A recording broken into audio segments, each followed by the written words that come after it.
যেসব সতর্কতা না মেনে মোবাইলে ভিডিও বানাচ্ছেন তারা মৃত্যুর মুখে ঝুঁকে পড়ছেন অনেকে। এই রকম নতুন নতুন ভিডিও দেখতে চাইলে আমাদের চ্যানেলটিকে সাবস্ক্রাইব করুন। ভিডিও ভালো লাগলে লাইক দিন, যদি কোনো পরামর্শ থাকে অবশ্যই কমেন্ট করে জানাবেন এবং অন্যকে দেখার জন্য শেয়ার করুন।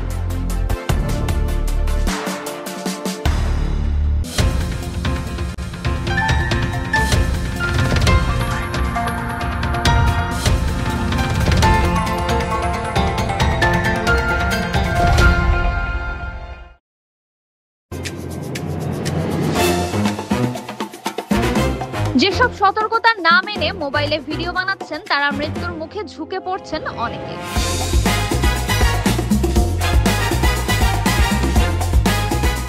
৮০ বা ৯০ দশকের দিকে বাংলাদেশ টেলিভিশন ছাড়া আর কোনো টিভি চ্যানেল ছিল না, এমনকি ছিল না ইন্টারনেট প্রচলন, স্যাটেলাইট ভিত্তিক টিভি চ্যানেল। ৯০ দশকের পর থেকে শুরু হয় স্যাটেলাইট ভিত্তিক চ্যানেল ইন্ডিয়ান টেলিভিশনগুলোর। তারপর ধীরে ধীরে আসে মোবাইল এবং ইন্টারনেট, যা ২০০০ সালের পর থেকে ব্যাপক চাহিদা বাড়ে।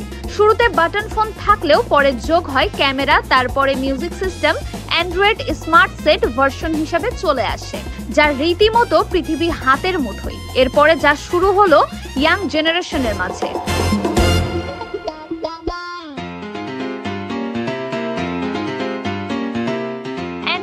স্মার্ট সেট আসার পর থেকে রাস্তাঘাটে, বিমানে, নৌকায় বসে, রিকশায়, চায়ের দোকানে বসে নাচ গান, নাটক, সিনেমা যখন ইচ্ছা তখন দেখতে পারছে। শুধু ইন্টারনেট থাকলেই হচ্ছে।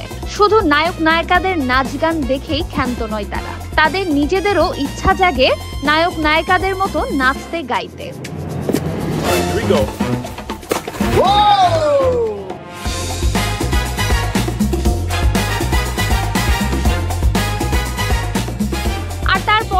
টিকটক, ইউটিউব, ফেসবুক, ইনস্টাগ্রাম, টুইটারের মতো বিভিন্ন প্ল্যাটফর্মে বিভিন্ন রকম নাচের গানের ভিডিও তৈরি করে তারা দিতে থাকে এবং যে কোনো জায়গায় তারা হুটহাট ভিডিও বানাতে থাকে মোবাইল দিয়ে।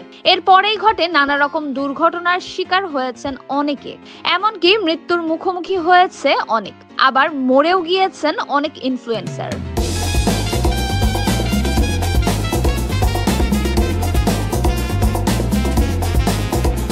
কেউ ট্রেনের ওপরে টিকটক বানাতে গিয়ে পড়ে মরে গেছে, কেউ আবার ট্রেনের রাস্তায় টিকটক বানাতে গিয়ে বন্ধুদের সাথে বিপদে পড়েছে। আর এরকমই ঘটেছে একটি ঘটনা, যা দুটি মেয়ে ছাদের ওপরে টিকটকের ভিডিও বানাতে গিয়ে ইলেকট্রিক লাইনের তার ছিটকে এসে তাদের গায়ে পড়ে। আগুনে পুড়ে ঝলসে একজন ছাদ থেকে পড়ে যায়।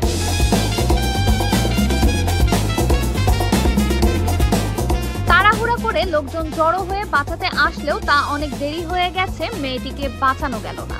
আর অন্য একজন আহত অবস্থায় পড়ে আছে ছাদের উপরে। রীতিমতো ভিডিওটি ভাইরাল হয়ে গেছে।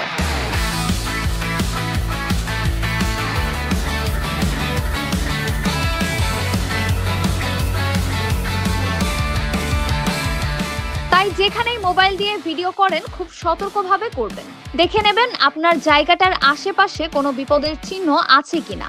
সতর্কতা বজায় রেখে কাজ করবেন, আগে আপনার জীবন বাঁচান।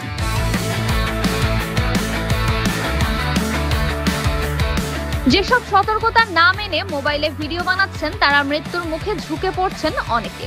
আর তাই সতর্কতা অবলম্বন করে নিজে বাঁচুন, অন্যকেও বাঁচান।